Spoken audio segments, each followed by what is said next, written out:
dinner. Hi, this is Damien from AtHope, and I'm an axiological atheist, and we're going to start the meeting.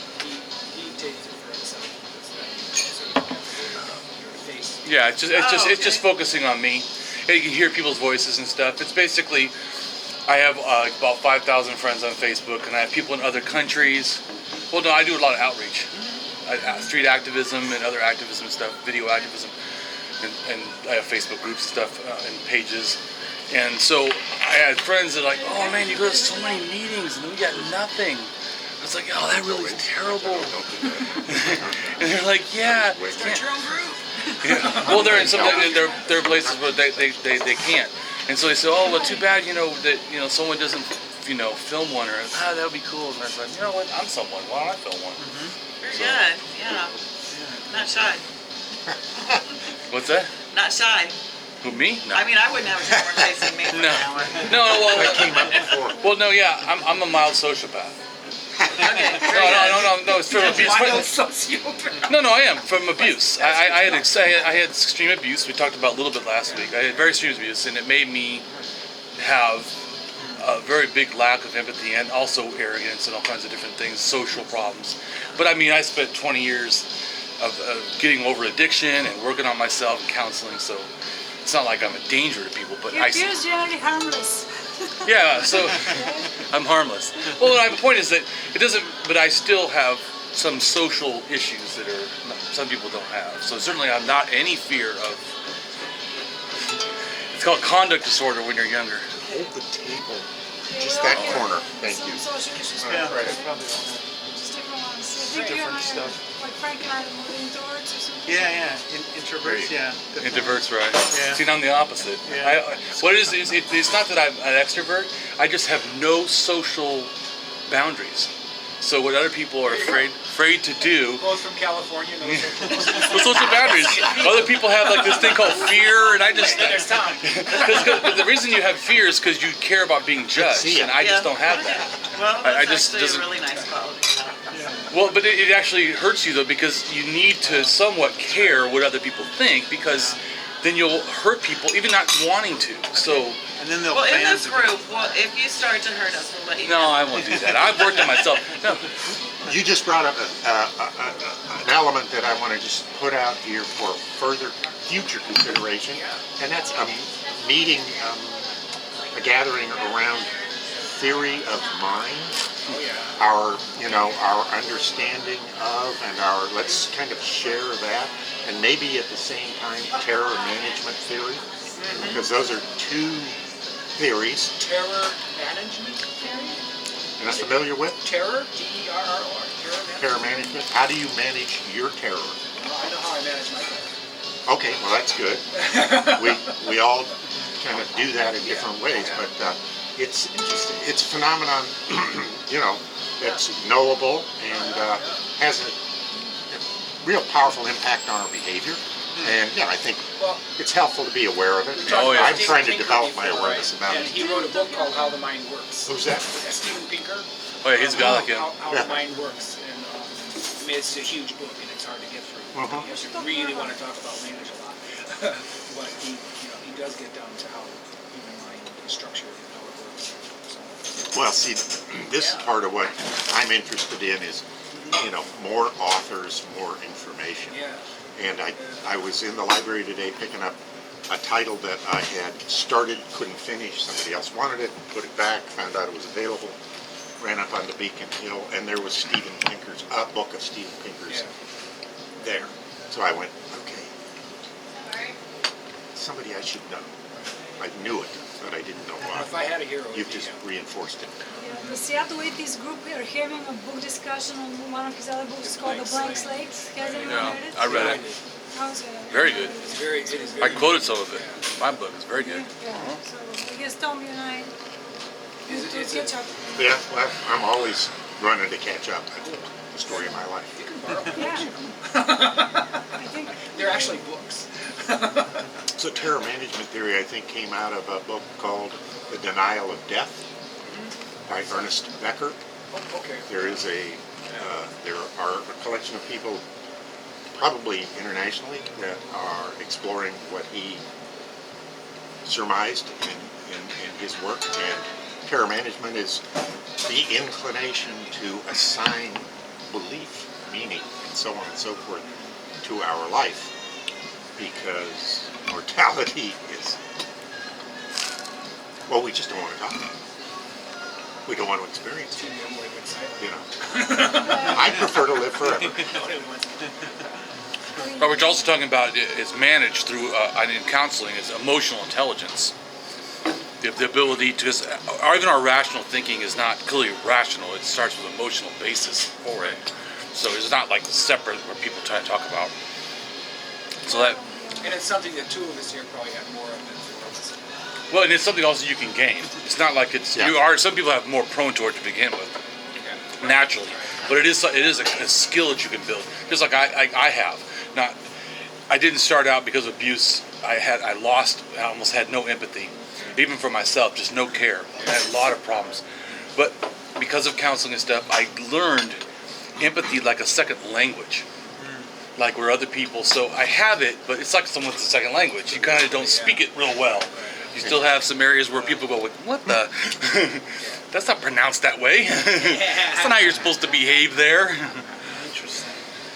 Well, I guess I do want to mention that scientific transhumanism and scientific transhumanism, they actually try to, one of the reasons for their being is they're trying to exist mortality. And the whole point is that we don't have to die, we don't have to be sick, we don't have to be old. So scientifically, what can we do to, you know, end aging and death? So that's we're far, but it's just in the running with the terror management as an alternative. Yeah. So totally saw that. I think it's going to be interesting because I think that the process of becoming a transhumanist could be so traumatic New idea for me. you might have to have other methods of terror management in place. Even if it's possible, which it might be. Yeah. Can you explain a little bit about what transhumanism is? We can actually, I thought we jump into the conversation, but we have a new person in the group, so maybe you can tell us a little about yourself and then we'll tell you about yourself. Seems like a fair exchange. Okay. Well, I sort of went going through this with Richard. I've never really thought about atheism, and I always considered myself a Christian because I was raised Christian until I was like 4 years old. And we went to organized, and then my parents stopped. They moved from back east to California, a little bit more progressive, and kind of gave up the ways of organized religion. But we were still considered ourselves Lutherans, and we still all the children, as we had children, we all still christened our kids, although we didn't do anything else. We were all still married by priests, and but definitely didn't have strong religious beliefs. And then I always thought atheism was more. I guess I don't know. I guess I didn't give it a whole lot of thought. And then I dated briefly someone who invited me to this Michael Shermer, and listening to him, understood, and then doing some follow-up reading, understood that. It's more of accepting the scientific explanations and not letting, in my mind so far, the very beginning of it, of my understanding, and not letting the influence of religion on the rest of our lives, which, as I said, isn't this all about, everybody gets their own religion here and we're all supposed to accept it? He goes, this guy was talking to Damien, and he's like, yeah, but they also have to accept if we don't have it, and they shouldn't be interfering on our other government, like obviously it does. With the, So yeah, people. so that's about where I am. I haven't done a lot of reading and stuff, so I still plan to do some listening here, listening and learning. Yeah, it's cool. Welcome. So now, transhuman, go. Oh, we're going around? Well, I think you and I are Okay. tasked to talk about transhumanism. Okay. If you want to go first. Yeah. All right. Well, for me, transhumanism is the idea. Well, I don't. Talk Really, about her, please. oh, okay. I don't really like the idea of dying because I have a lot of. Whereas I do, I love it. Yeah. I think no. Well, you'd I be have to fight every day surprised. not to kill myself. I talk to a lot of people about living forever, and a lot of people don't want to live forever. They'll say, "I don't want to live forever," and I'm like, "Well, that's interesting." I actually would, because I'd like to spend 1,000 years becoming an awesome carpenter, maybe another 1,000 years being a great guitarist, maybe a great painter, maybe spend a couple million years watching planets evolve and, canyons form, and, there's a lot of things I want to do. But, so a human life is really short. In fact, you figure the first 25 years don't even really count because you're still like a beetle grub, you haven't really figured anything out, In this manifestation of society. Yeah, and then it takes another like 10 years or 15 years to even figure out what's going on. And then, if you're lucky, and then you're like, okay, now I'm just beginning to figure it out, but now my body's starting to fall apart. I know. It's like, what? So the idea would be to build synthetic material that is as complex as brain material, because brain material is basically just some stuff, So if you could make synthetic material that's as complex as brain material, could you just download all of your experiences that are neurons firing and patterns and all of that into this brain material, let the body go, and then put this material into other bodies, cloned bodies, or machine bodies, multiples of bodies. So it's a pretty, forever. it's pretty much science That's a fiction. big idea. Yeah. Tell them about the worm. Now, I might be missing a lot. So, what do you think about what I said? Do you kind of agree with I that? think I agree with that, and Okay. that's part of it. Yeah. Before I tell about the worm, I guess I would like to add, in addition to what you said, I agree with that, but because the humans, we are product of evolution, so a work in progress. And that's why you want to look at, we're going to keep on changing, and we're now looking at science to accelerate the process. So that's why I think that how it fits in the whole theory of evolution and everything else. And basically, like Frank said, transhumanism is a way to improve our lives. If you don't want to live forever or whatever, but you can have an option. And you won't be old and sick, but rather healthy. And the worm, so there is one example with the project is called the Connectome project, where they took the brain of a worm with 302 neurons, very basic things, and then they were able to replicate it in some kind of, synthetic form.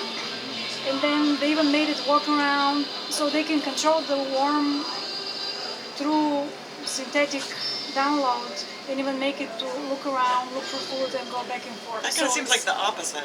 Well, what they actually mapped they got this tiny worm, and they had all these That's neurons, what and they mapped that map onto a synthetic chip and connected everywhere the little worm had a neuron that went to a muscle or to an eye or something. They connected it to a motor or a photosensor, and then they just turned the thing on. They just turned it on, and it just started acting like a worm, which is pretty weird. Yeah. And then I can't resist adding my always persisting question about this, which is then, if that happens, does the copy have the same self-awareness as the original, right? That's the big question, I think. Okay, I think that's all about that. Huge implications for consciousness, Yeah. who we are. And that's why I think it ties into your theory of terror, or whatever it is, terror management, because I think what might happen is when you become a transhumanist, you may discover that your self and your consciousness is actually nothing that special, and you can have like 10 copies of it, and it's just like, well, that's just how it works, and then it's like one more, like the thing about Christianity. All the stuff on your agenda, 10 might be helpful. I kind of did the whole Christian thing too. I was Lutheran and everything, and the thing that really interested me about evolution and science is that it kept removing man from the Garden of Eden. Every scientific discovery kept moving man away from the center of being important, to the point where now pretty soon we might not even find life on another planet, to the point where we might even find our consciousness isn't even that special, because you can make a bunch of copies of it. And then you have to be able to start managing that emotionally. But you don't have to be maybe. able to make copies of it to know that it's not special. We should know that anyways, because that's a fact. Yeah, So- we should. Whether or not That's right. Yeah. transhuman ever was. And yet, I think there's an instinct for us to make ourselves special. Yeah. Well, yeah, you're meaning, but meaning is And not. It doesn't assign make meaning. it special. But but there's value in that false notion. Yeah, I think right. it props us up and kind of keeps us going. I'm wondering though if you can say, instead of making yourself special, make yourself one of everything else, so that everything is special, and you're just part It's of the it. doing both that's the trick, isn't it? The Well, that kind of gets paradox to the of heart of what appreciating how little we idea of are, the but comedy is how, about. how unique we are at the same time. Yeah, right. Maybe. Yeah. I'm sorry. It's the idea that we're not special is at the heart of the idea of the comedy of survival. Uh-huh. And Good evening. May I join you? Yes. hello. Have a chair. Damien? Hi. Yeah. Good to see you. Or are you from the internet? Yeah, I'm memorable on there. Or Infamous. I apologize for being late. I saw the advertisement on the meetup for West Seattle, so I thought I would arrive. Welcome, Matt. Good evening. I'm Tom. Tom, hello. My pleasure. Why'd you I tell know I us met about you? Oh, well, I live in Columbia City. But I moved back here from Montana. I'd been taking care of my father for a couple of years. But I actually lived here since '87. But participated on and off in some of the atheist get-togethers over the years. In Montana? Only a couple of times, yeah. No, there is one. There is one at Missoula. It's a reasonably vibrant community. That's interesting. Wow. That's my stereotype of Montana. Yeah. Well, Shame on you. Missoula's a liberal arts college, so it's kind of to be expected That's there. true. That's right. Montana's big. So Full of people. we should catch up Matt because I know he is into meditation. We were just talking about consciousness and the significance of being, I guess, experiencing self-awareness. And anything else, we're talking about transhumanism. So, yeah, the topic is the comedy of survival, and you don't have to stay on it at all. But it's coined by a guy that was my graduate advisor and mentor friend in school, in graduate school. His name is Joe Meeker. If you go online, you'll find lots of stuff about him. And it's basically the idea that we, in Western society, we always adopt the tragic approach to things. Where there are rules and regulations and strict, clear morality, and these are the things that you have to do, and you have to follow this way, and it's girded up by religion and the history of Western society, and it always leads to something tragic. Our heroes, if you look at the heroes in movies and whatnot, our heroes are generally men. And they're generally men who wind up either dying or causing a lot of other people to die because they're standing by their druthers, And he's got more of the notion of the comic hero. And in comedies, generally, nobody dies. At least nobody dies because of the direct actions of other people. They may just pass away because they're old, or they get hit by a truck or whatever. But they're not dying at the hands of somebody who has a moral axe to grind. And so very, in a nutshell, that's kind of the idea behind the comedy of survival. And that in our public lives we tend to be more tragic, but in our private lives we tend to be more comic. So if this is a public event, what we're going to say is going to be probably more, I don't know how to put this exactly, more finely honed, than what we would say in private with our own selves, perhaps, and so that's kind of the general idea. Or over a And this is all poker table. related to eco-criticism, looking at literature and so on, and how we deal with the environment and nature in literature and philosophy. So he comes from kind of the natural approach to, reconnecting to nature. And if you're connected to nature, it's a comic approach by definition. And if you're separated from nature, then basically you're on the line to the tragic because you're separated Why from is it nature. comic if you're connected to nature? Because nature is comical. don't And by think comical so. here, I don't mean funny. Right. I mean, nature, if you have two top predators fighting, they don't usually fight to the death. One of them goes, okay, I'm beat, and he runs off. In Licks his 9 times wounds. out of 10, the other predator is going to let him run off. I mean, nature is certainly brutal. But nature doesn't do things based on some, abstract notion of morality or some historical notion of morality that's been passed down. Nature just does things because nature wants to survive. Life is essentially comic in that sense. It can have deadly results, but death doesn't equal tragedy. That's interesting. I gotta figure that. I don't Your know. mentor's name is Miku? Miku. What's the first name? Restless Leg Joe. syndrome. Yeah, me too. Did he also kind of describe an Eastern way of Philosophy. Yeah, Eastern philosophy. because that Yeah. came to mind as Yeah. you were Well, describing it's the Western.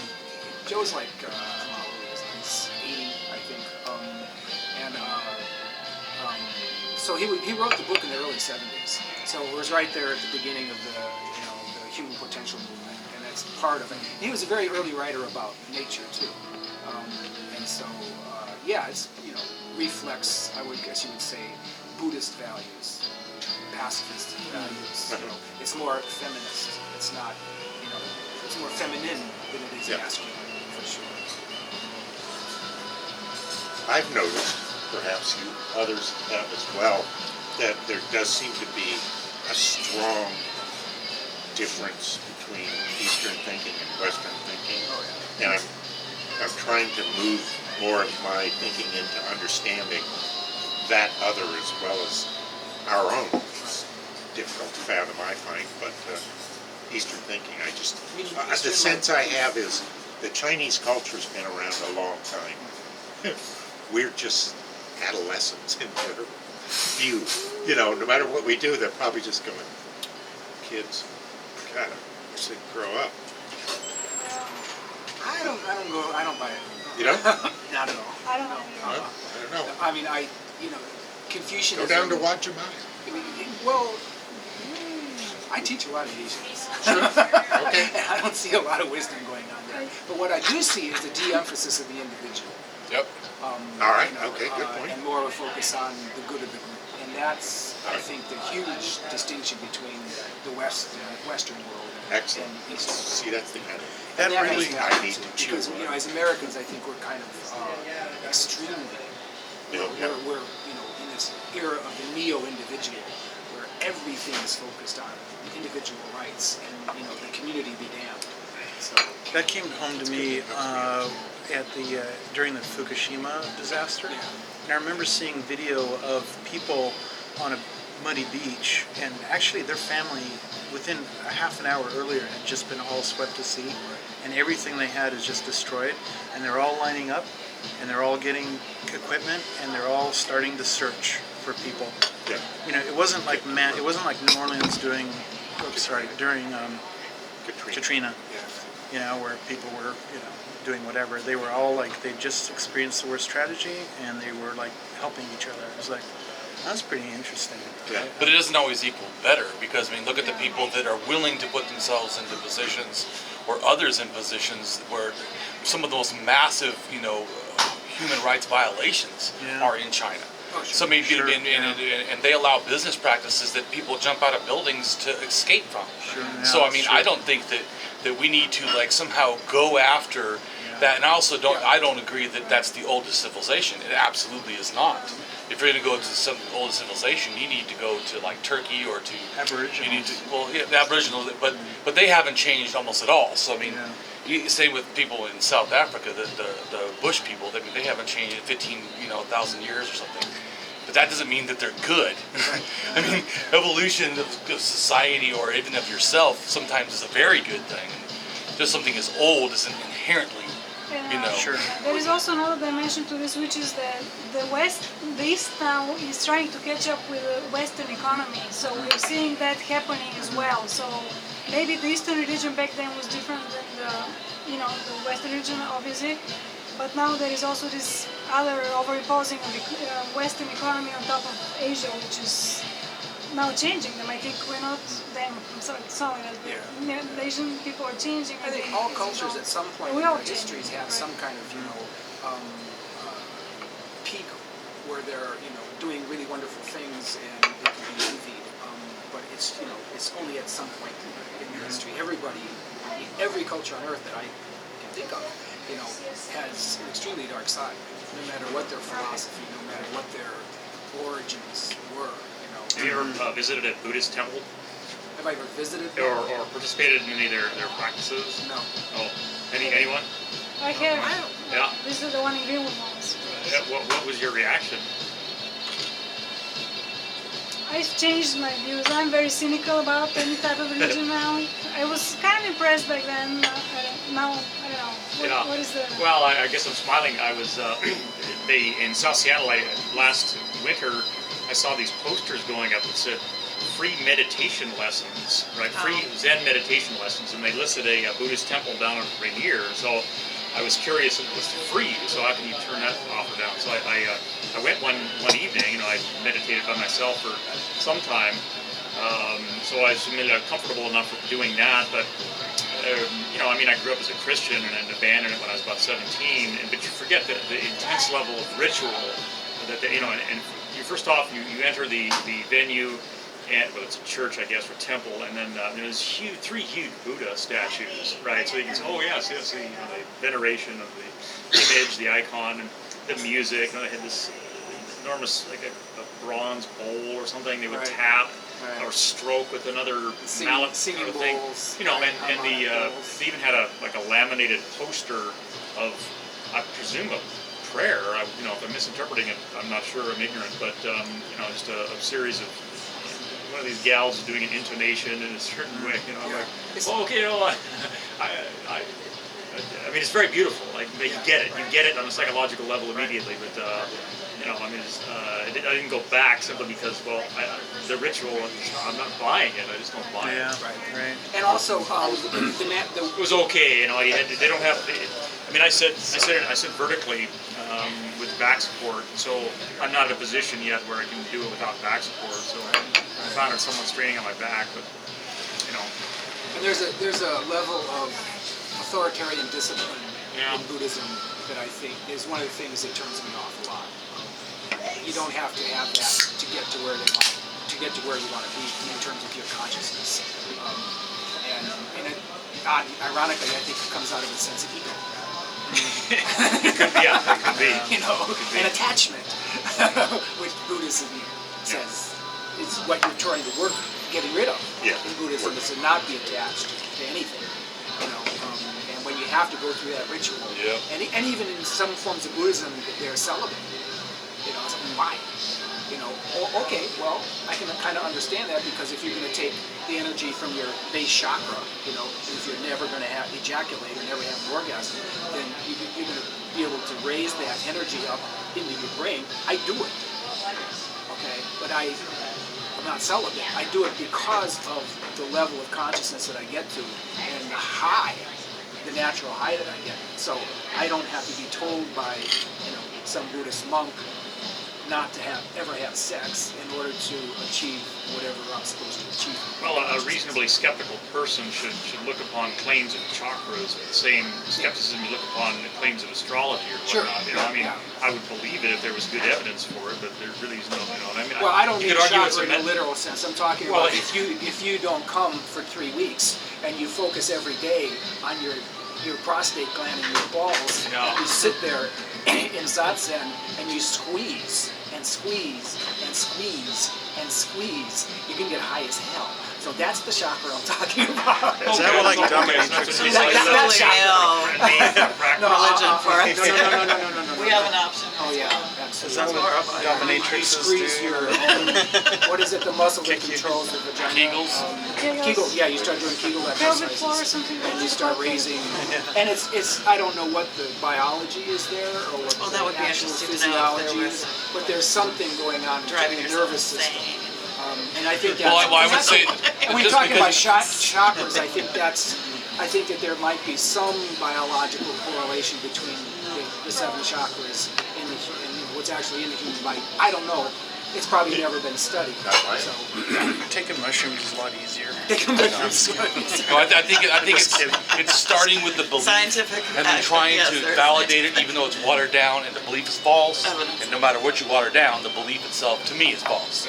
And to say that any part of your body, it's like saying that people believe that when you get a massage, it opens up. And It does not. It can release, the blood in the muscles, but that's about it. I mean, everything, all these claims they make, is just not founded. I think Richard was Well, just I trying don't to be think polite. that- You can believe, John, I'm saying I don't think he agree. believes it. I didn't say I did. Right. No, but you said that you believe that it put I think energy. he was actually My just impression is using. he I was trying said, to be just using talking it about what as- I experienced He's using it when I do what I as- said I did.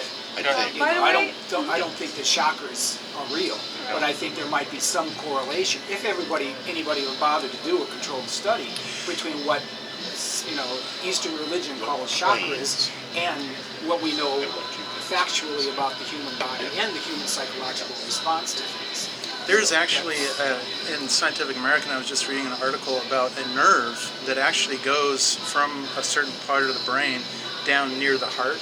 So like when you get your heart broken, like in a relationship or something like that, that whole idea of heartbreak, there's actually a nerve that has, it's physiologically... Vegas.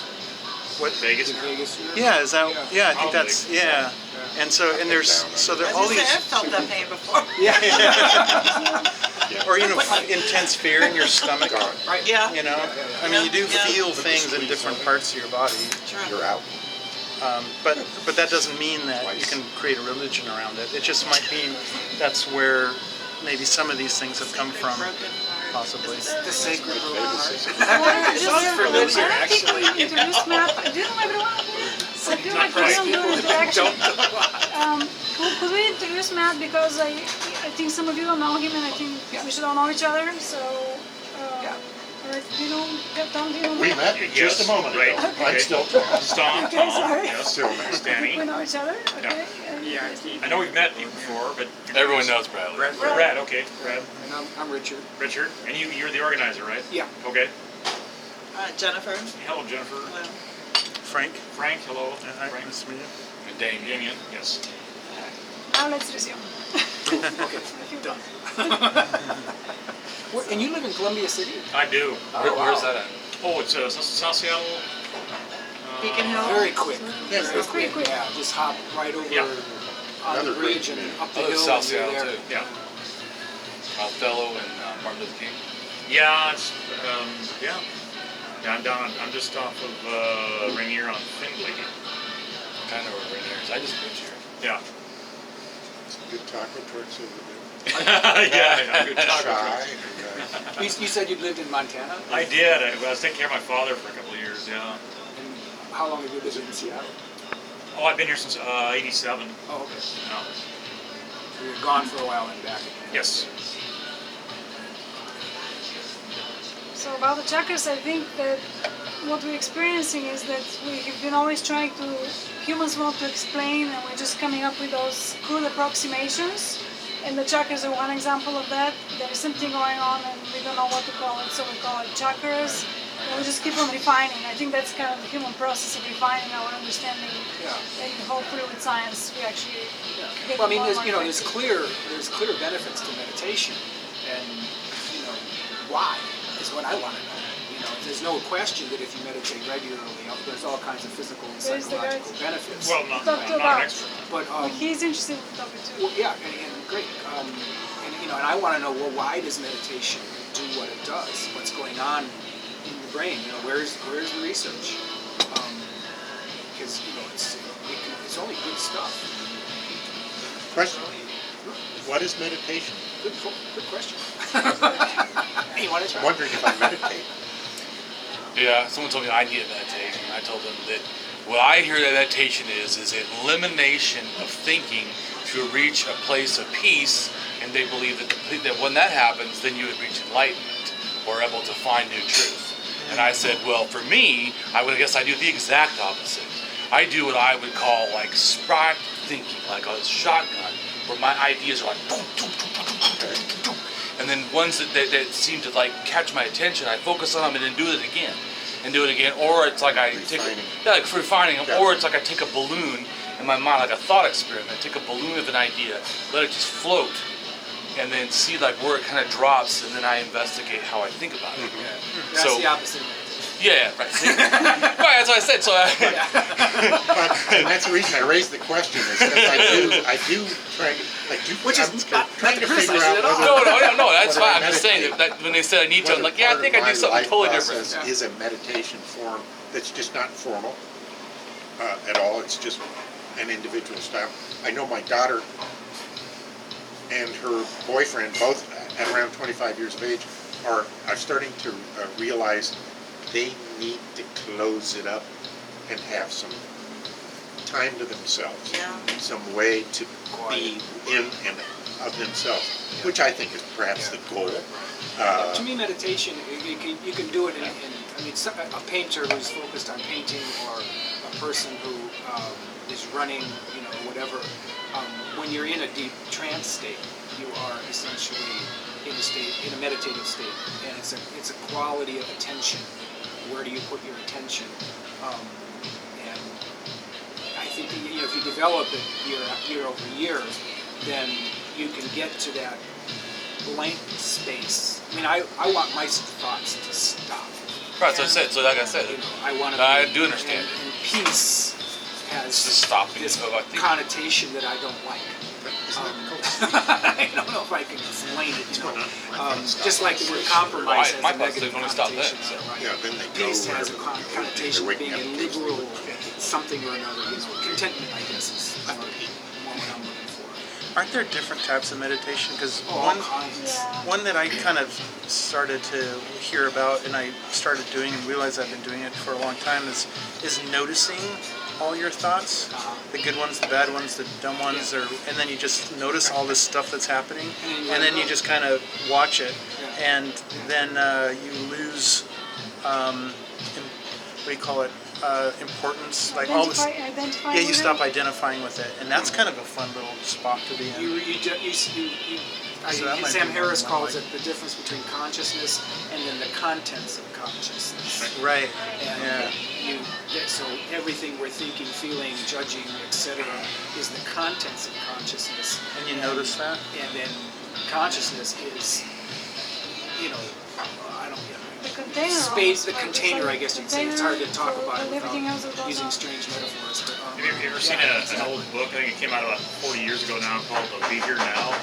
The what? Be Here Now. Be here now? Oh, sure. Okay, well, so if you're not familiar with it, What was his name? it's kind of amusing because it used to be like a purple cover, and then the inside it's essentially printed on paper bag paper. Ram Dass. Yes, Yeah, right. Ram Ram Dass. The author's Ram Dass, who used to be Albert. Richard Albert, right? Right. So you know, this is a guy taking a lot of LSD and spent time in India and the whole 9 yards. But so he had this change of identity and wrote this very trippy hippie book. But somewhere in the book, it starts out with an example, and the example being, well, if you ever had this situation where you're walking along a beach and you catch yourself and you realize that just a moment ago you were completely engrossed in the natural beauty of the beach, but then all of a sudden you find yourself thinking, right?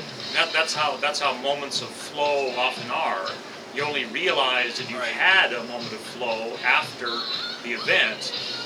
So that's a reasonable metaphor from 40 years ago, and nowadays you see this commonly used metaphor of flow being an athletic metaphor, the runner's high, or engrossment, a complete engrossment in a physical activity. You know, if you're really engrossed in like exercise or walking or something. I can kind of get into meditative states while walking sometimes, but our visual system is so overwhelmed and so demand our attention that it's hard to ignore that. How do you meditate? It's Vipassana, with just breath, watching breath. Breath, yeah. Yeah. It's about what I do. I chant Yeah.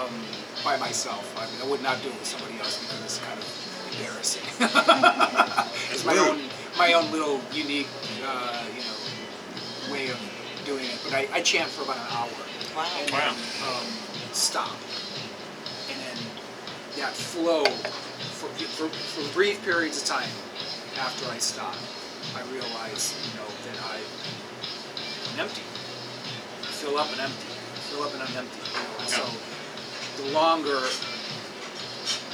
immediately after I stop chanting is when I feel like I'm in a kind of real state of contentment, but then things start rushing back in again. So it takes a long time to empty everything out, and then it doesn't last very long, and everything just pours back in again. And I'm thinking about whatever I'm thinking about. Well, there's this ties into a argument that is of some interest to atheists, in my opinion, because theists, especially Christians, want to displace the responsibility for the problem of evil from God to humans. You know, if you bring up the problem of evil to theists, particularly Christians, say, well, God gave us free will. God gave us free will, and man chose to sin. Therefore, naturally, or therefore, human-caused evil is due to free will, right? Well, free will is a very commonly held belief among most people. It's a natural, intuitive belief, right? This opinion of mine may not catch on, but I will express it as a suggestion. And I think that it's worthwhile for atheists to meditate, if only to discover for oneself that free will is an illusion. Oh yeah, How does you're one sitting in discover the right that? group. How does one discover that? Well, if you get into a point of meditation where you do have significant moments where you're not thinking, right? At some point a thought will intrude. At some point a thought, an intention, a mental picture, a memory, a belief will simply intrude. And at that point you realize, aha, your stream of consciousness, that these things simply enter the stream of consciousness of their own choosing. They simply occur in consciousness. Of their own free will. Of their own, they simply occur to you. Right. Thoughts simply, I don't go in and, oh well, what's my next word? And then choose the next word. It simply occurs as I speak, right? And so, in my opinion, it's a non-intuitive assertion to say, well, free will is an illusion. But I think it is. There's also the argument that it's a philosophically incoherent argument. These people have been arguing about this for hundreds, if not thousands of years, and the arguments are no better than they were 2,000 years ago. So in my opinion, it's a useful avenue for atheists to start discovering that free will is an illusion, because then it shows that the theists' arguments are vacuous. When they attempt to say, well, it's all due to man's free will. Do you know who Sam Harris is? Of course. So that's So obviously, I'm an acolyte, so. So I think that Sam Harris is explaining something with over. In other words, for a person who supposedly sticks only to the facts, he's overblown the facts. The fact is that when they did a study of the brain and showing they can test it, it's only 78% of the time that they can do it. It's not 100. This is the limit effect? Yeah, and he didn't do it. He didn't do 1,000 studies and prove it every time. So he's taking a very minimal scale and making a very global statement. So another study was actually done right after that by another neuroscientist and told the person at the last minute, change your mind. And it dropped down to 50%. So it still shows that there's something else going on. And also I think that the problem is, it's an all or nothing, black and white, which is a religious thinking in general to me. It's not 100% free will or zero. I believe that we have, in psychology, which I have a degree, I think it's like 10 to 30%.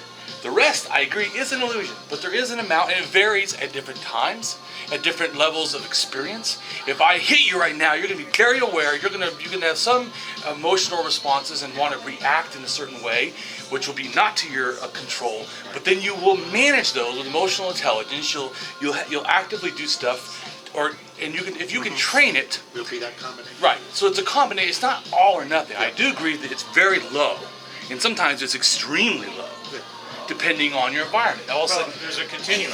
I agree with that insofar as there's a continuum. This purely physiological responses, and if you shine a light in somebody's pupil, their pupil will constrict, right? And there's no willpower involved in that, right? There are other activities like walking or speaking that involve much more conscious volition. Okay. Well, here's an example of my argument. Okay. There's a philosopher named Massimo Pigliucci.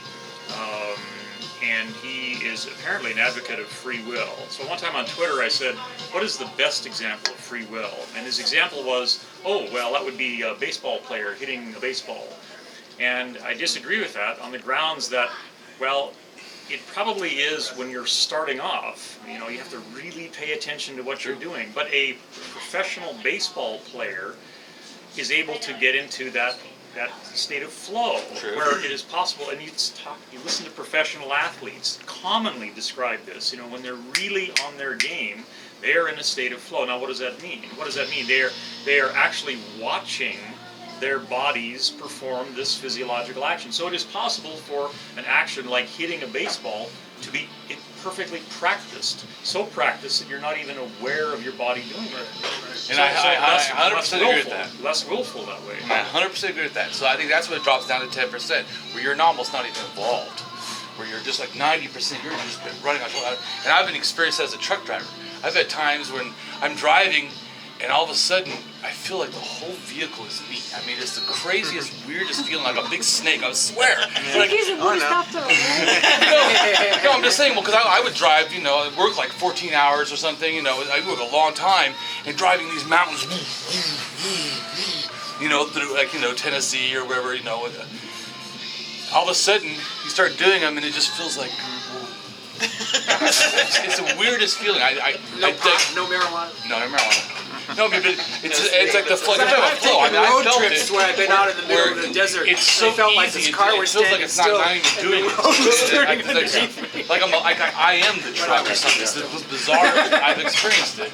Not all the time, but sometimes it's like getting that thing you said, or even my feet. I taught 100 truck drivers. And I tried to teach them how to do my feet, and I would have to slow down. I couldn't even figure out how to show them. I'm actually tapping twice and hitting once, but I would do it so fast, so instinct. I couldn't even show you. It was like. There's a guy, Daniel Dennett. Yeah. I think we're all familiar with him. Pardon me? I think we're all familiar with him. Yeah. Okay. Have you heard of him? Yeah. Okay. Sure, Good. Dennis, Okay. Great. Yeah. And Yeah, so, Okay. Like Okay. later. Okay. He's a philosopher. he's Atheist a philosopher, and he does a lot of cognitive brain science, and then takes that information and tries to build philosophy around it. And he's one of these guys who says that we do have. He says that, first of all, the whole term free will has such a huge connotation, and that everybody has a different idea of what it means. And what people want it to mean is a worthless conversation, because that doesn't exist. But what does exist is good enough, and we should be happy with it. And his thing is that we are avoiders. We've evolved to be really good avoiders. So if you have a rock at the bottom of a hill and there's a landslide, the rock can't move because it doesn't know anything. Ants could be down there, but they're not smart enough to know the rocks are coming. They can't move either. A tree can't move. But, like a bird can see it, and it can avoid the situation. And human beings have evolved to the point that we're quite good avoiders. And that's what free will is. It's basically seeing a situation, being able to be aware of it, and make a change so that you survive longer. And that's about it. Other than that, but that doesn't even work very good. That's actually a pretty good example. Yeah. But I thought, as you were talking about, what I think it's a better example about free will than the one that the philosopher. So I think here's an example of free will. If I give Damien a task which is external to him, and then he works to complete the task, I think he shows free will, because the task was not formed in his consciousness. So if I say, Damien, I want you to go and get me a cup of water or whatever, and you agree with it, I'm not hypnotizing you or anything.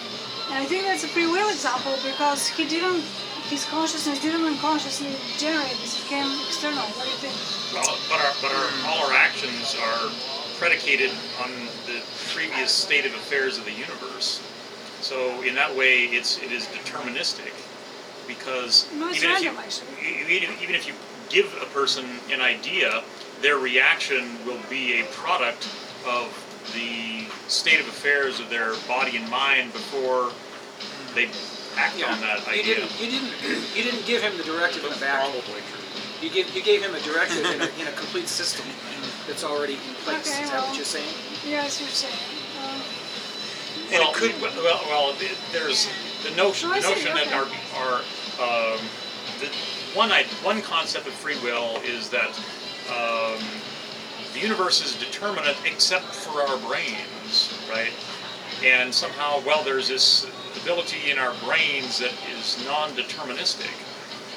But you don't even get free will from random. Suppose that there were quantum processes in our brain that were the ultimate reason that we chose them. But that still doesn't get you free will, because there still is no choice. You're not choosing the random random. actions. Right. But there really is, Random as is yet, the there opposite really of is free no. will. Right, random is not free will, but actually the universe is probably not deterministic anyway because it's random underneath. So I think I'm not even. Well, I think that I people, feel to like- me, in general, say the word deterministic incorrectly, because I think that it doesn't mean. It just means that it's like saying that every this has to be a mug, but it doesn't. I mean, or a can, but it doesn't have to be root beer, even though it says root beer. Someone could put something else. You're just saying that the package is, in other words, the deterministic in the fact that there's laws of nature. But there's a lot of variation inside those laws. In fact, we've even found that some of the things in the universe somewhat defy those laws, or look at black holes, I mean, look at dark matter. There's things that and the quantum world, there's things that do things and yet don't totally, or also I think somehow when we look at it, like we used to think time, and space are separate, we have this time space is one kind of a thing that's, connected or influences each other.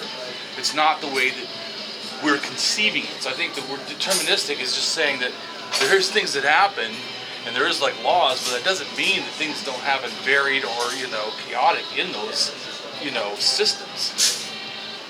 It's not everything happens every single thing is a followation of something else. Well, okay, so what's your best example of a non-causal chain of events? A non-causal chain of events? Yes. Well, I would say that the fact that the variation in this choice of ideas is a non-causal thing. Everybody here has ideas, and everybody here has a different idea. We've all heard the same ideas, and yet we all have different ideas. So you're influenced all the time, but you're picking and choosing. You're not just getting 100. But why are you picking and choosing what you're picking and choosing? You're not choosing it because you're willing it. You're choosing it because of some other previous set of circumstances. You're willing it, but see, I think that biases, previous. but some of the will that we're given, right? Animals have it too. Yeah, I believe it's part of evolution that we can choose better. Like you said about getting away from stuff. The fact of an animal to be able to identify, because sometimes animals don't save themselves. It's not 100% ego. There's also altruism. They'll die for the group, and we do that too. Sometimes a parent will care about the child more. I mean, it's not self-benefit. So our thing is, what?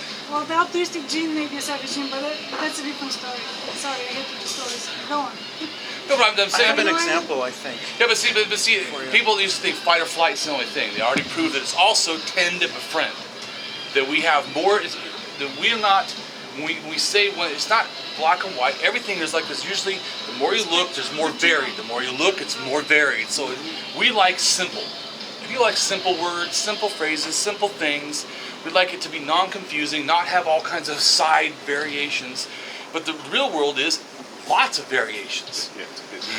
I think I might have I think I know where you're going with your question, and I think that the idea is that maybe the universe is a determined system, and we're experiencing time as though it's happening, but it's just our experience. The universe may have already been finished, and it may be a solid, and our consciousnesses go through it, and we feel like it's happening, but it's done. It's all determined.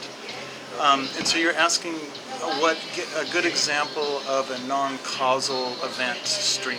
Is that Jung came up and said, well, there's this thing called synchronicity, but again, I don't think there's so a case for that. Here's something, because I've been really, this has bothered me a long time, and looking for those examples in my life. West Seattle Bridge, you're driving from downtown Seattle and you're going to go to West Seattle, right? Okay. And there's a period where the street, it's flat, and then it rises up, and then there's the exit, and then you're up on. I had read, okay, so every day, you get stuck in the line, everybody pulls over, and the traffic's really slow. But I had read an article about a supercomputer that had looked at traffic flow similar to particle flow. And it said that when traffic goes up a hill, the cars spread out, just like in particle physics, and there's room between the cars, and that's what happens with people. So for years, I was sitting in that right-hand side and just letting the universe determine my behavior, but I got a piece of data that I put into my life, and I got out of the flow, and I drove up, and I realized all the cars were separating just like the magazine said it would, and I pulled in, and from then on, I changed One my of those life. now. Which Do you know what I mean? Pardon me? Which lane is that? Going in. Well, you go into the left lane or the middle lane, Okay. and you just Cut don't in. worry. You're going to cut in because Because you're there's not gonna going be to plenty of cut time because there's going to be every plenty of single time. time. Every single time, there's tons of room. So I was thinking, is that an example of free will created by data outside of the system? Do you know what I mean? I'm all patient. Well, but your actions occur because of the information you've That's learned. true. So that is simply another Yeah, factor in that's the true. That's true. set of things that could cause you to behave as That's you do. true. Yeah. But now I had an option. I could stay in the right, but I decided to. Yeah. I know it's a tough one. Yeah, Well, I it's- guess as long as we come back that's to a the tough fact one, that yeah. we come back to our consciousness generating, Yeah. then we can't really say there is no free will because it's coming from somewhere. So that's always going to indicate there is no free will. I think it's just an untestable idea. It's kind of untestable because that's what you want. Yeah. That's, It's untestable. Yeah. it's untestable. Unless. I would say But right do you now. feel an emotional Right now. attachment to the idea of having free will? Do I feel emotional attachment? Yeah. No, I just from getting schooling. See, people can have mental disorders and still get better. I've seen where people have severe trauma, PTSD, and they're able to actually manage and get past it. So I would say Is that, that real? yeah, absolutely. And the fact that you can learn emotional intelligence, and the fact that you can actually change ideas. There was in counseling, there's this thing called narrative therapy. They don't talk about it a lot, but we write a narrative, like I said about belief. We write a narrative for our life. This is us. Like people say, I'm a Christian, I'm a whatever. You write a narrative. This is me, I'm blah, blah, blah, blah, blah. Then you basically, everyone you meet, you hand them this narrative. This is me. Right. This is me. So what it says is, you have to make the recurrent current. What keeps happening, what you keep doing, what you keep saying, assess it and realize first that you have a narrative, what the narrative is, and see if it actually fits who you are. Now, the fact that you can realize all that and then assess it and then change it shows that there's a will involved. You can. The whole point of counseling and psychology in general is breaking up the non-will. In other words, to me, there's conscious, non-conscious, and unconscious. So non-conscious to me is when we basically, almost like talking about flow, we're not really out of conscious, we're not really in it. We're kind of like in between. There's conscious of being aware, there's non-conscious, which we do a lot of times. When we like walk to here to there, I may be non-conscious. I just for a moment, I'm not really thinking or anything, I'm just moving. And we do a lot of things, and then there's unconscious, which to me, as a psychologist, is all the biases, all this bullshit that we think is not there. It's constantly like fucking controlling us and hitting us and motivating us. That's where a lot of the people think they have free will, and this constant subconscious just hammering us. But we don't live in subconscious. We're constantly berated by it, but we're not controlled by it. In other words, like as soon as you get angry, you get this rush of stuff, this adrenaline. Just and it's one thing that happens to almost everybody is moral disgust. In other words, if right now I took an axe and just hit you in the head, everybody here would be like, "Ooh!" I like your metaphors. But I'm saying, you would have this. Glad you hit him in there. No, but I'm saying you would have this immediate thing. You don't have to think about it; it happens. But how you manage that depends on how much you put in conscious and not all the other things. Because subconscious, you just immediately react in all kinds of ways. Non-conscious, you basically become almost numb and don't really almost know what to do. You're just completely void. But conscious will be able to make a decision. Now, I agree that still, you're not, like I said, I think the max is 30% or something. You still are all these, because I still have my personality that I was born with. I have my upbringing that I experienced. I have my social situation that I'm living in. I have the experience that's happening. All those things are going to be contributing factors that are going to affect my subconscious and motivate more towards one thing.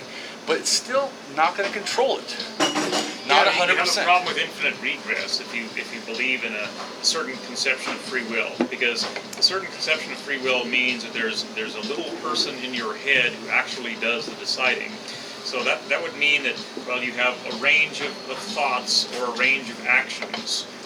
But why does you that have to could be a choose- person? Well, an intelligent agent inside your mind that exists inside your. Well, see, Christians hold it's a soul. soul is doing this. Or See, I think because I think it's not locality. I think that I think it's multi. Like I said, in general, I already told you, it's like three parts of us. So and I think there's just two halves of us. There's that don't think exactly the same. You can actually damage one of those halves, and sometimes people can relearn only on one half. So I mean, I think that there are different things going on both sides of their brain. I think we already know that the front has a difference than the back. The middle has a difference. So I don't agree with any kind of person or something. Our entire brain is like a cloud. Yeah, our entire brain is going like this. So But we have this appearance of... That's an argument against free will. well, I don't think so. It's still us. All those. No, I'm just saying it's all natural. It's us. This is happening because if you take the front out, you end up with this zombie person. Almost no emotions. If you have, so it is definitely totally natural. I definitely don't create no soul. That's just total nonsense. But I don't think it. I think the free will thinking is that somehow there's just, like you said, there's this one thing in our brain that controls everything. Ridiculous. There's like 100 things that are, or 1,000 things. I don't know exactly how many, but there's a whole bunch that are all doing stuff, and they're actually some are fighting each other and some are not. It is interesting that you can have groups of people that have certain behaviors, and statistically you can give one group some information, and statistically their behavior will be slightly different than the other group. So is that an example of just affecting a group, or is it an example of free will within a group in your assessment? You'd have to look at each person. Okay. That each person's history is different. Right, So right. each person Oh, I will see. add I see. that new piece of data Okay, to I see to the that. set of Right. causal inputs that creates the final behavior. But here's a simple example. Okay. So suppose that you take a highly willed event, say the choice of words you're about to use, right? Rather than shining a light on your eye and closing your pupil. Suppose that choosing a word is an ultimately willed event. If you actually watch your stream of consciousness carefully, and that's the beauty of meditation, is that it's possible to quiet your mind enough to actually do that. Because if you become very, very attuned to what the stream of consciousness is doing, you just simply discover that the next word comes out of your mouth simply occurs. There's no choosing. There's no little person inside choosing the next word. It simply occurs. Okay, so that's argument by personally running the experiment in your mind, running the thought experiment in your mind. So that's what I'm what I'm suggesting that people do. Right, yeah. When I can't find that word, Which happens oftener and more and more often as the years go by. What the hell does that say? I'm sorry. That's just a question that I have. I'm with you, Damien. I think there's an aspect of us that is making choices, and it probably isn't always the same. Yes, It's on the move, and it's a cosmological little thing of itself. Because I don't think it's an all or nothing and all argument. No. There is no free will. It is all free will. I definitely think that we are really composed of all the experiences that you described, our upbringing, our life experiences, our present context. Well, All of those things are at work all the time. But I chose to come here tonight. So did you? everyone It factors else. into Yes. it factors into the ego, because How do you know? you can find your mind highly bound up to your thoughts, and that's a strong point of ego. Or you can find yourself in moments of selflessness, right? And I don't claim to be enlightened. I can claim to have had moments of selflessness, and you find in moments of selflessness how the self really is illusory. The self really is the attachment to the thoughts in one stream of consciousness, and that's where the illusion of free will comes in. Because normally we have such strong egos that I'm choosing my next thought. I am choosing it, but it's the ego itself is ultimately an illusion. I'm raising my hand.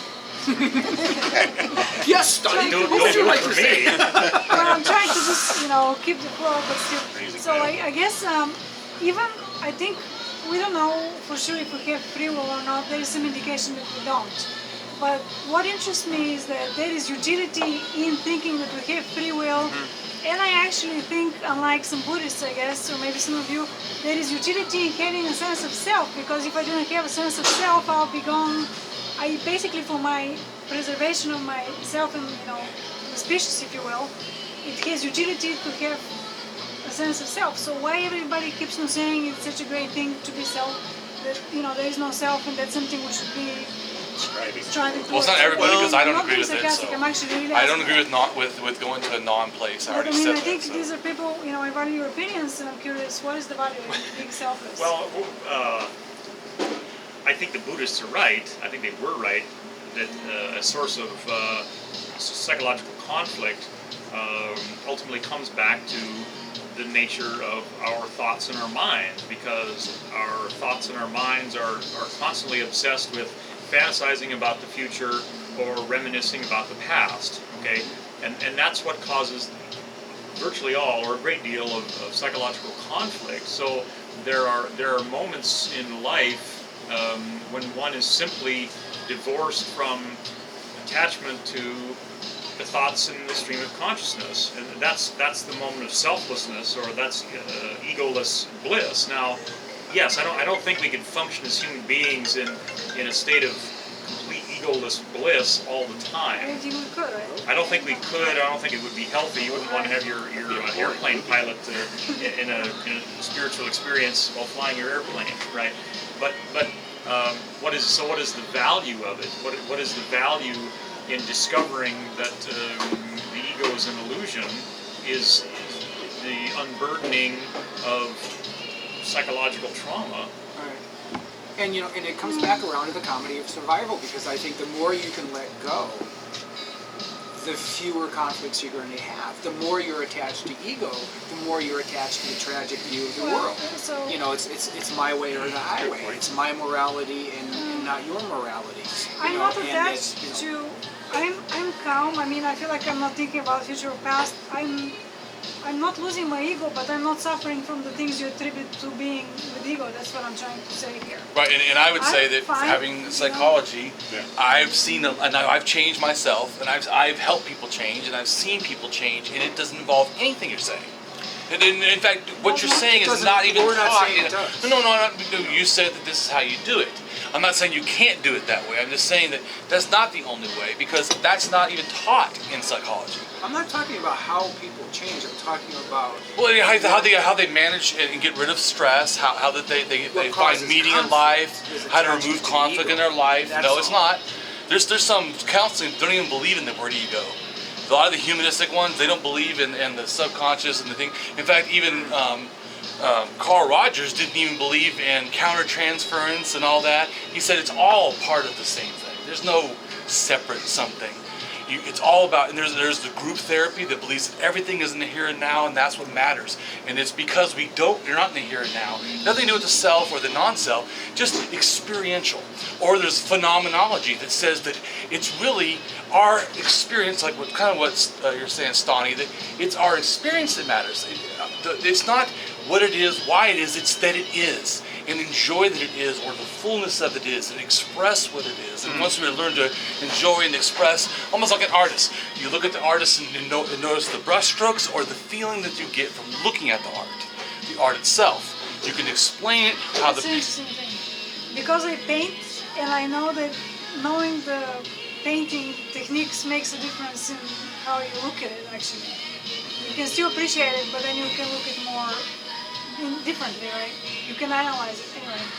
I think I might have a value for me as to why a type of meditation like that, mindful, is that what Vipassana is? Yeah.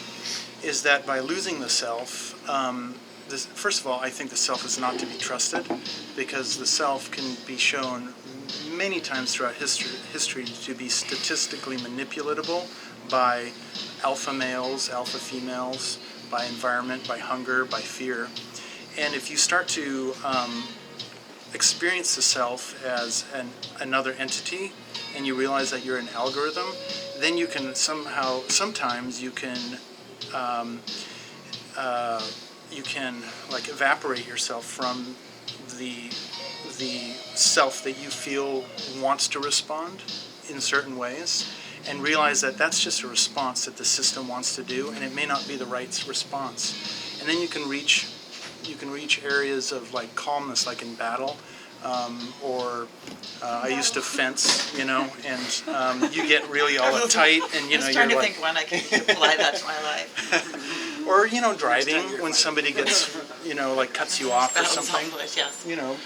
Or socially in an argument with your Right. boss. Absolutely. They can really everything's designed to make you feel small and squish, and then you can realize, oh, I can recognize that. Oh, that's actually just the system responding, and I'm actually I don't have to be a part of that system. I can dissociate. Did you say that all our thoughts are an algorithm? I kind of think so. Okay. And Al Gore and Al Algorithm. Gore algorithms. Now, and that's the value. Well, I'm just right, and I'm not saying that because definitely different people are different. Okay, And yeah. I'm not saying I'm saying that there is not a one way. And in fact, even in counseling, I've seen. In fact, they had this one woman who had the same problems, and they had all these different types of counselors all talk to her, and then afterwards, how did it feel and stuff. Oh, yeah. Yeah, they did, and it was pretty amazing. They did Freudian and there's all these different kinds, because they all, of course, think they're the best, so they're the only way. Which is, I think, a human condition in general. My way is the best. Yeah. Is the only way. In fact, we can't even listen to other ideas, or even think that there's possibly other ways. Maybe there's multiple ways. I always say that I'm not saying that my way is the only way. There definitely is ways for different people. That people are different. But so they checked her, and not all of them did she connect with. But she connected with most of them, and they found it was bizarre because they were so different. And yet it's still, we're able to come to almost the same thing. Was this the one she talked with three? One of them was Rogers. Yes. Yes. Just three. I thought it was four, but I can't remember that. But yeah. There was this Gestalt, yeah. There you go. Ah, yeah. Yeah. Be like imitating her behavior or something. See, look at Bradley. I missed the setup. Who was this? I'm not very good at details, even though I learned a lot. My mind's like a sieve. You pour it in, a lot of stuff goes out. So Bradley knows what I'm talking about. And I think I heard somewhere that she chose this other guy who. He wrote this book,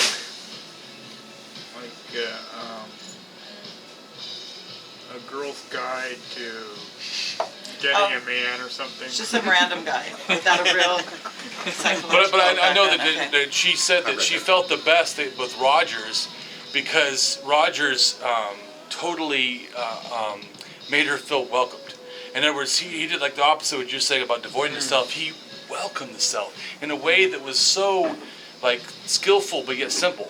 Because she said, you really, she was angry or whatever, you really remind me of my father. And he goes, and I bet you were a really wonderful daughter.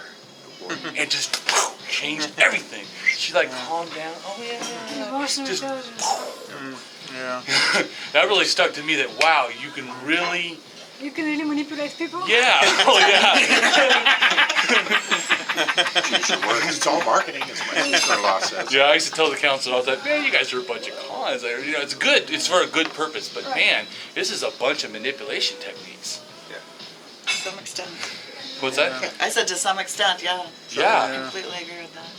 And they're like, no, it's not. I'm like, yeah. You got to buy into it to make the change. Well, in a way, we maybe have to manipulate ourselves, and We it's not a do. bad thing. Oh, so yeah. we Yeah. can achieve certain things. Yeah, manipulate ourselves. Turn your alarm on before you go to bed, so you make sure wake up that naughty Well, person that I wants have to to sleep in. give They do it myself every day. rewards to do Yeah. things that I don't like to do.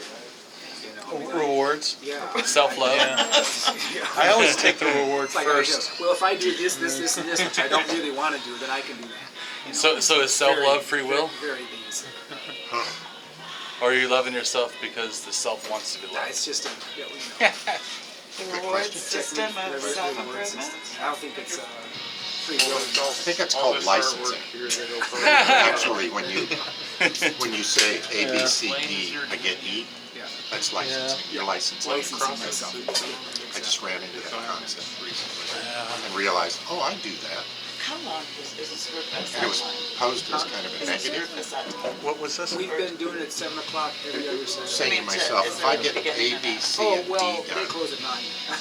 then it's ice cream or But you something. want to take off? No, Yeah. I just didn't know, and Film when the guy I was talking told about you we would meet. that's I don't We think stay we here did. till 4 a.m. People are licensing, and that's why We're they, absolutely you bored. know, their diet isn't good. Because we have no free will. We don't know when to leave. Yeah, I said to I myself, think I'm not even bored. I'm actually enjoying myself. Can you stick to it though? well, I don't always get my eyes. I can't get that. Yeah, we'll start Right, talking. because Your name down and put a in a black sense, I mean, I'm all about We hit your email spam and we The spam older I your get, the email more I to think, okay, Jennifer, we it's also part of have your a job. Facebook group if you Yeah. want to join Try it. to It's be Seattle accurate, Atheists. try to make sense of things, try to Sure, make I it think worthwhile. Some typically do it atheists on have Turn such to a my problem dog. with Is that their where you belief. guys I chat don't have a amongst problem with it, as long as beliefs No, I are don't with do reason and it. evidence, Stunning. not just Great. you know, Oh, basis. well, I guess I'm actually Yeah, some like I'm a except for non- Easter. be life, you know, or lie, you know. wrong gender. Like, yeah, well, that's a belief too. So. Or the oldest. The Okay. shoe obfuscation, that's a belief. It's worthwhile. Well, I got something based on what Frank said. I'm going to throw this out there. Okay. It's a Ray Kurzweil, I think, quote. I'm not sure, but it's that we are biological computers. Now that I know what they're talking That sums it up pretty well, and then we can try to change it. But what do you guys think? I didn't hear that. Yeah. We are biological computers. Me computer. We are biological computers. Okay. Agreed? Yeah. Well, yes. Pretty much.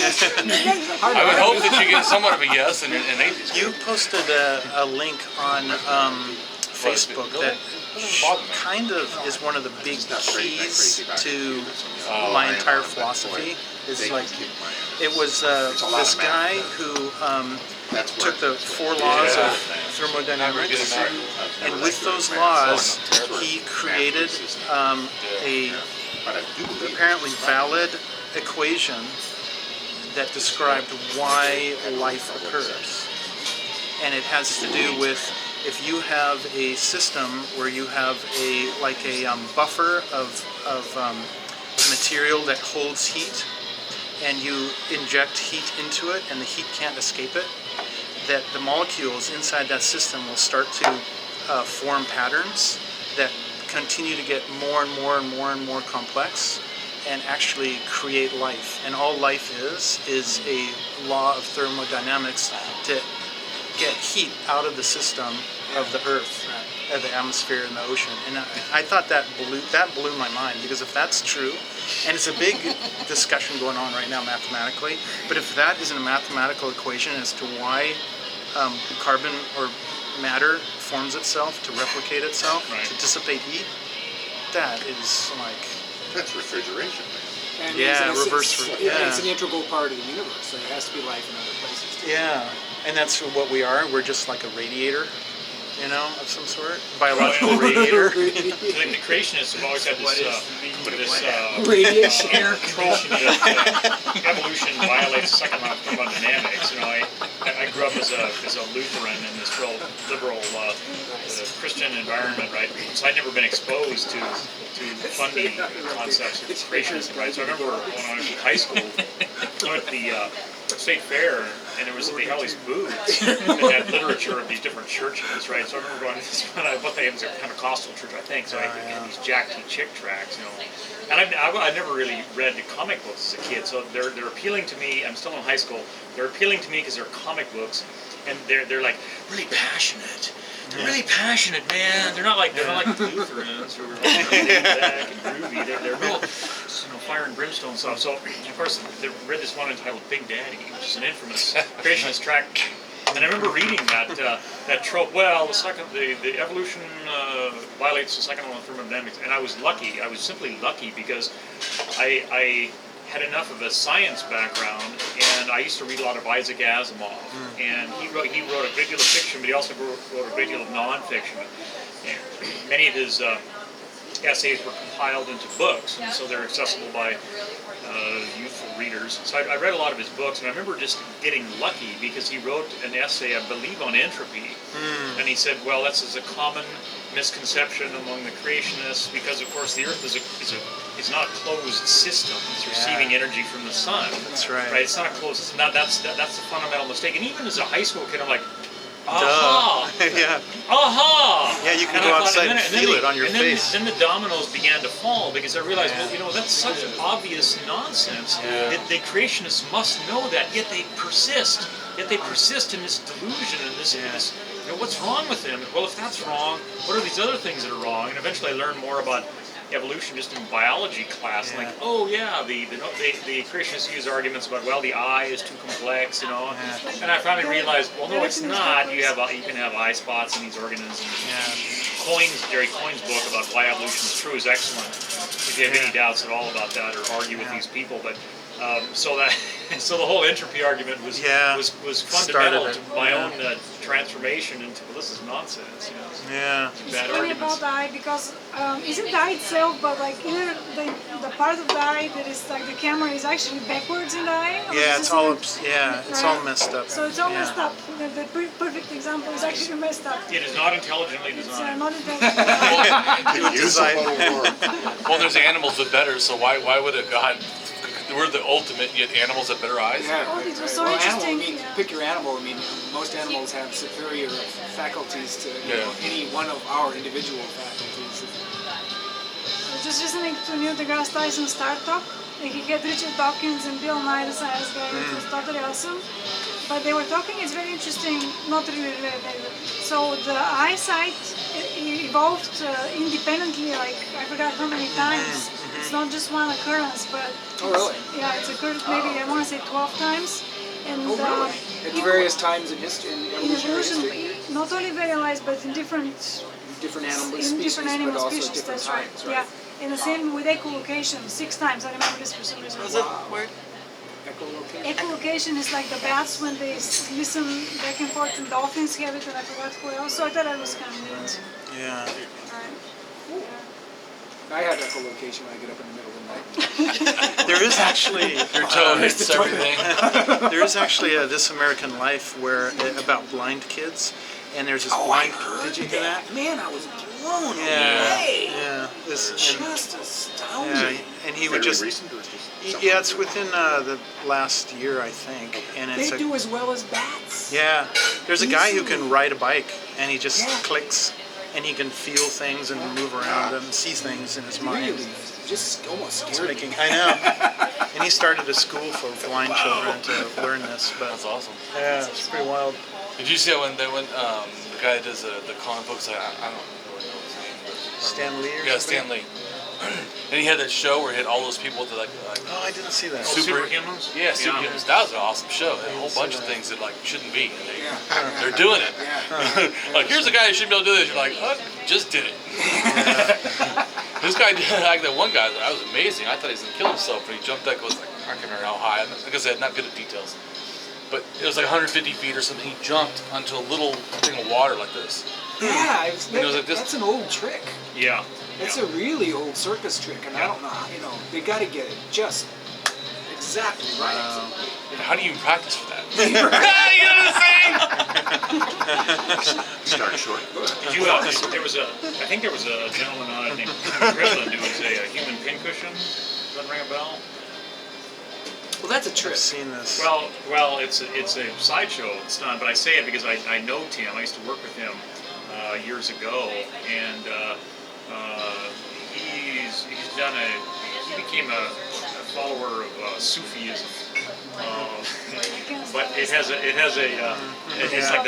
like the mystical element of Islam. I don't think it was a wise decision on my part, but his part. But he, I think he's for real in that he was able to modulate pain in his mind to an extent where he was able to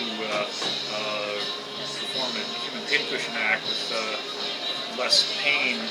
And there's I mentioned earlier this philosopher named Massimo Pigliucci who's got an online blog called Scientia Salon.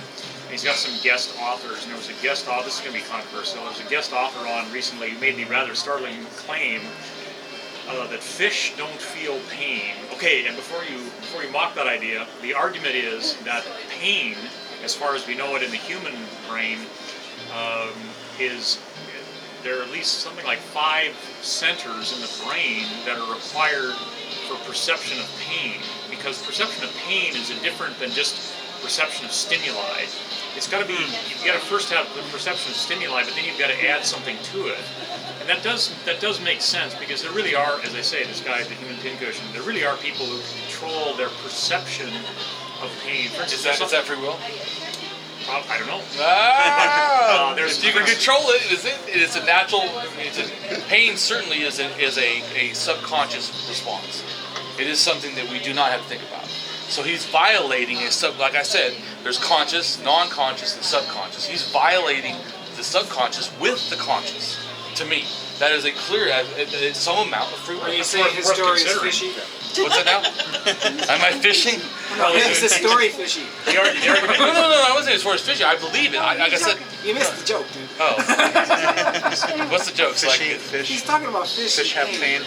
well, that's so. I'm not in a position to assess whether then I can be a it's true or fisherman. not. Great. But the argument being that, well, in the human brain, that there are these multiple processes required for the perception of pain. Okay, and the argument is, well, fish just don't have those. But they've said that for years. Yeah, when they've been. My dad told me that when I was a kid. Yeah. That fish didn't feel pain.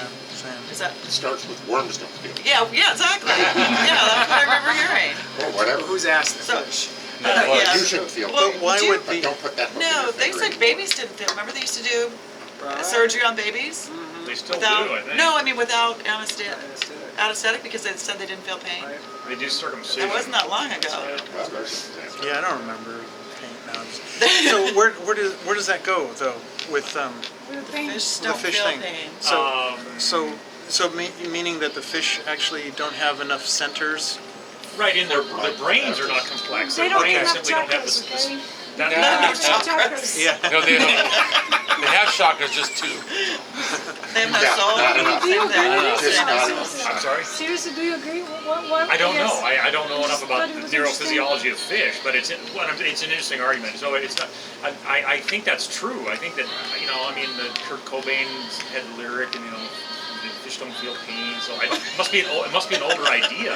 It must be an idea that's been around for some time. I don't know about that because when I've seen animals struggle, like let's say a worm, if it has a little bit of discomfort, it struggles a little bit. But if you increase not that I increase He's like, the stimulus, but if you, when you pull off the 2 wings, it's worse than the 1 wing. right. I mean, it seems like animals struggle more, It's just an even experiment. worms, It's like it's just nerves responding. Well, the argument we've with always fish heard. is that Yeah, the fish will fight until There's not a exhausted. doctor. Whereas other animals, if trapped, will struggle for a time then stop. Yeah. So that's one piece of evidence that this Scientia Salon essay used. That if a fish was really feeling pain, eventually they would try to reduce their pain by stopping their struggling, but they don't. They struggle until they're exhausted. So I think that's the that's argument. interesting. It's not very. Well, It's a they narrow- have a thing to do. Fight They or said flight. that bugs Narrow. don't. Just thought that they Most have a nervous system, they insects, feel pain, not all of that's them, why. but most insects Yeah, don't it's feel kind pain. of seems. And there's also humans Why that are born wouldn't with a condition where they don't feel pain. They don't usually live past like 20 years or something. Yeah. It's very rare, but it does happen. Something They don't very live long interesting. often. That's one of my arguments that God could have created humans without pain. God is guilty of all pain in the world. And one of the interesting things. Guilty is charged. First of all, the eye evolved independently 50 to 100 times. I just Google that, so you know. So what was it? 50 to The eye, 100. 50 to 100 times was the. Wow, that's a lot number more eye than even you evolved. said. I said 12, I think, so it's a lot more. 5200, The eye yeah, evolved say. independently 50 to 100 times. Okay. But the other thing I was going to say That's was a lot more. there was okay, fine. I said 12. Oh, I thought you were saying life is all. No. Eye. Alright, so there was an experiment with this plant that if you touch the leaves, it's going to curl up. Simosa. And then the experiment was they actually put, probably, maybe it's one of those, yeah. What? Venus flytrap. Oh. I don't know, it's one of those. But anyway, they put anesthetic in the container or whatever, Oh. and then it doesn't respond. Anesthetic? Yeah. Yeah, I've seen that. I read that. That is That was very interesting. Yeah, I don't know what it means, but it was interesting. Wow. Interrupts its It's something. nervous system or whatever. Well, there was Michael Pollan, if you read Michael Pollan, he linked to an essay. I don't think he wrote it. I can't remember if he wrote it or he just linked to it. But I think it appeared in the New Yorker magazine several months ago. But the idea was plants have nervous systems. And the probable answer is, well, they don't have central nervous systems, but there are certain behaviors that suggest that there may be a sort of a distributed, non-centralized nervous system. It's a pretty non-intuitive. In what freaky now? In plants. In plants, yeah. I've wondered about like if all blue spruces and all hemlocks and all cedars of a certain variety are actually have a large nervous system and it's pollen. You know what I mean? Instead of neurons, you know, like are all this, do all of the, Or the roots or something? Yeah, the roots, I think yeah. I saw something about the roots. okay. Yeah. Electrical, possible, maybe. Some woman had this study and she was a university professor, but yeah. I'm looking at my clock because they Alright, close let's at go. 9 o'clock. Well, no, it's wow. quarter till, so I don't have to get out here just yet. But I was wondering if you guys would be interested in getting together at my house the next time. We could have food and drinks and stuff like that. Is that okay? This is my card for my Let group. us know the address, I guess. I don't know. Yeah, I'll text everybody, or not text, Email. I'll send out the address by email. I don't want to put it on the Yeah, I wouldn't. But if you send me an email. Yeah, okay. Did anyone watch what me and Stanley did made? I saw your watching, It was like Where you watched it? Not the whole thing. It's But too long. Like I got bored. no, I didn't get bored. I just got like. He's like, I oh, got phone Christian. call. No, that's why I was saying we should just You do guys were something talking 10 about minutes Christians? long. Yeah, the first one. Now we're going to talk about Islam. We're going to go through all 10 faiths. Oh, I saw one like a month ago. Well, that was the interview, I guess. Oh, the interview. Yeah. I'm sorry. Yeah, no, not the interview. No, By the no. way, it was you that No, we're going to mentioned do it, all but, the religions, and I'm going to explain just a few basic things like where it started, who started it, and I explained that basically Oh, yeah, somebody Jesus. mentioned If you get to hear the whole thing, it's too much to tell you right now. But Yeah. Okay.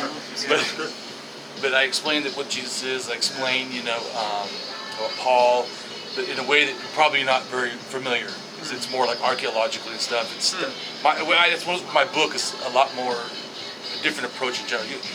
But so, and then I explained like with the afterlife, how they view gods, like the fact of Trinity is nowhere in the Bible. It's not even admitted in Catholics that it's really not true. It's all this stuff and when it happened, and then I explained like how they view women, how it views war. I'm gonna do that to all the religions. Cool. Wow. You ever heard of the Hammer of Witches? No. Paper Bull? Oh, look it up. Malice Maleficarum. Yeah, exactly. Yeah, it's just astounding the hatred for women in the Catholic Church. Yeah, right. Just, oh man, it's stunning. Yeah. It's Why do their women- treatise. A papal bull is an edict by the Pope. How's Essentially. that spelled? And papal bull, B-U-L-L.